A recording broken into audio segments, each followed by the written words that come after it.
Tuko kwenye mwaka wa uchaguzi. Watumishi wa Mungu niwaombe sana, niko chini ya nyayo zenu. Semeni yale mlioyasikia kutoka katika kiti cha enzi.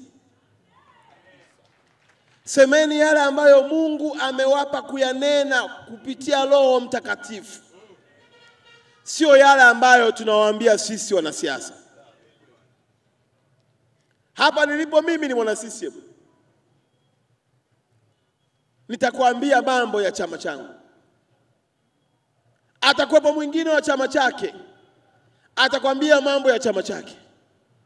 Lakini ili wewe upate kibali mbele za macho ya Mungu, yatamke yanayotoka kwenye kiti cha enzi, kwa ndani yake yana uponyaji.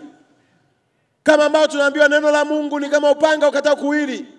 Hutanipendelea mimi wala hutampendelea mtu wa chama kingine, bali utasema mambo yaliyotoka kwenye kiti cha enzi cha muajiri wako.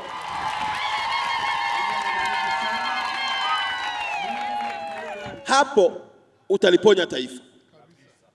Huwa najisikia vibaya sana sikukuu zetu, hasa sisi wa Kristo, zinapobadilika, badala ya kuelezea habari ya Kristo zinaelezea habari ya uchaguzi na siasa. Utasikia tu magazeti yamejaa viongozi wa dini ya Kikristo wakemea, walani. Lakini yote yanayolaaniwa na kukemewa ni matokeo ya dhambi. Sababu dhambi inazaa mauti. Asi tupambane na hii dhambi ili ya matokeo asiwe nini? Kama kuna viongozi wanakosea, ni waumini wetu, wako makanisani, wako misikitini.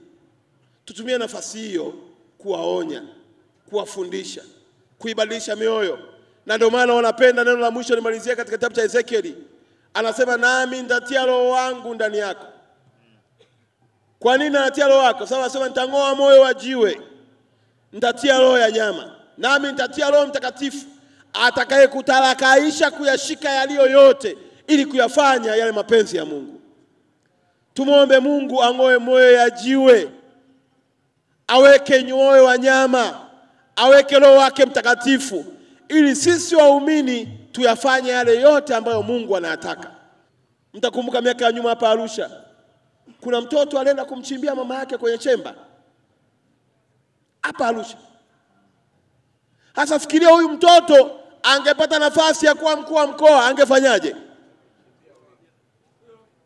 Kwa hiyo unaweza kashangaa unapambana na serikali, kumbe kuna mtu inabidi atengenezwe ili akiingia pale awe ni mtu mwema.